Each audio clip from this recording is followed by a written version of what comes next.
ก็ยังมีหลายๆคนที่คอมเมนต์มาหาบาวพรวิไลกับเมียเนาะว่าเมียเจ้านี่ได้จักปีแล้วเมียเจ้าได้จักปีแล้วก็มีหลายคนที่คอมเมนต์เข้ามาแต่ก็ขอขอบอกขอบใจที่ทักทายสบายดีกันเข้ามาเนาะมื้อนี้บาวพรวิไลจะไปให้พวกเจ้าเด้าเบิง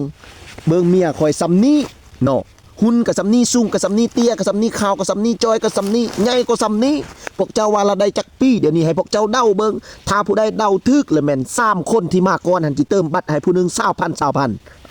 เอาแต่3คนผู้คอมเมนต์แรกเด้ออันสิเติมเงินให้20,000เอาลองเบิ่งว่าผู้ใดสิเด้าทึกแต่มื้อนี้นี่ตอนเช้านี่ได้ยินเพิ่นจมเว้าว่าป้าข่อยคือบ่มี FC ว่ะข่อยก็ลงคลิปนำเจ้าไลฟ์คลิปแต่ใดคือบ่มีไผทักมาว่าข่อยเป็น FC เมียเจ้าเด้อบ่มีแต่ FC บ่าวพรวิไลเราก็น้อยใจได้ตอนนี้ไปล่ะเราจะออกคลิปนำตลอดเนาะให้พวกเจ้าคอมเมนต์ว่า FC เราเด้อแม่นบ่แม่โดยสิแม่โดยกันแนวนี้ละบ่เนาะ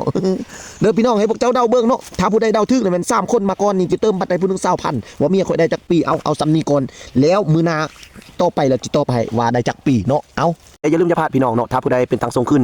ลูกกระเมาก้มกระเมาไขมันลดเลือดไขมันหุ้มหัวใจเนาะเจ็บหัวเวียนหัวปวดหักลักลื่นเนาะแล้วก็เอายาตั้งทรงน้ำบาวพรวิไลไปกินเฮ็ดให้ดีสิเลยทุกคนเอาไปผู้ใดก็ย่องว่าดีเอาซ้ำนี้ก่อนทุกคนถ้าผู้ใดสนใจอยากซื้อก็มีแต่ฝากเบอร์ไว้ทางเทิงนี้ผู้ใดอยากเอาแล้วก็โทรมาตามเบอร์เลยเนาะเอาขอบใจทุกๆคอมเมนต์เด้อเอาซ้ำนี้ละ